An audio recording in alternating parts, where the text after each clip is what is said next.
പെട്ടെന്ന് ദേഷ്യം വരുന്ന ആൾക്കാരുണ്ട്, ക്ഷിപ്രകോപികളായിരിക്കും അവർ. അപ്പോൾ ക്ഷിപ്രകോപം ഉള്ള ആളുകളുടെ ഒരു പ്രത്യേകത കോപം പെട്ടെന്ന് പോകുമെന്നുള്ളതാണ്. പിന്നീട് അവർ അടുത്ത കോപം വരെ വളരെ ശാന്തന്മാരായിട്ട് ഇരിക്കും, അല്ലെങ്കിൽ ശാന്തികളായിട്ടിരിക്കും. പക്ഷേ ഈ സ്വഭാവം നമുക്ക് ചിലപ്പോൾ ചില സുഹൃത്തുക്കളെ നഷ്ടപ്പെടുത്തും. പെട്ടെന്ന് പ്രത്യേകിച്ച് നമ്മൾ ഒരുപാട് കാലമായി കൊണ്ടു നടക്കുന്ന നല്ല സുഖകരമായൊരു ബന്ധം പൊലിഞ്ഞു പോകാൻ ചിലപ്പോൾ ഒറ്റ നിമിഷത്തെ നമ്മുടെ ഈ സ്വഭാവവിശേഷം മതി. പക്ഷേ അതേസമയം മനുഷ്യൻ്റെ സ്വഭാവവിശേഷങ്ങളിൽ ഒന്നാണ് ഈ ദേഷ്യം എന്ന് പറയുന്നത്. അത് ചില ആളുകൾക്ക് കൂടുതലായിരിക്കും, ചില ആളുകൾക്ക് കുറവായിരിക്കും. ചിലരെ ആണി കുത്തിയാലും പ്രതികരണമൊന്നും ഉണ്ടാകത്തില്ല.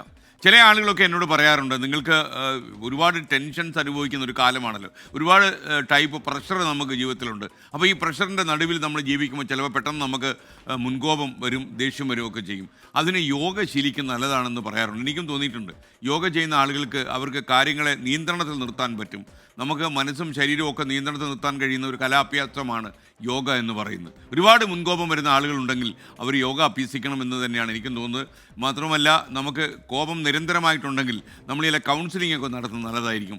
സമചിത്തത ജീവിതത്തിലെ ഒരു നല്ല സ്വഭാവമാണ്. അത് പിന്തുടരാൻ കഴിയുമെങ്കിൽ വളരെ നല്ലതാണ്. കാര്യം നമുക്ക് അത്യാവശ്യം വേണ്ട ഒരു സാധനം ജീവിതത്തിൽ മുന്നോട്ട് പോകാൻ സമാധാനം അതുണ്ടാകും.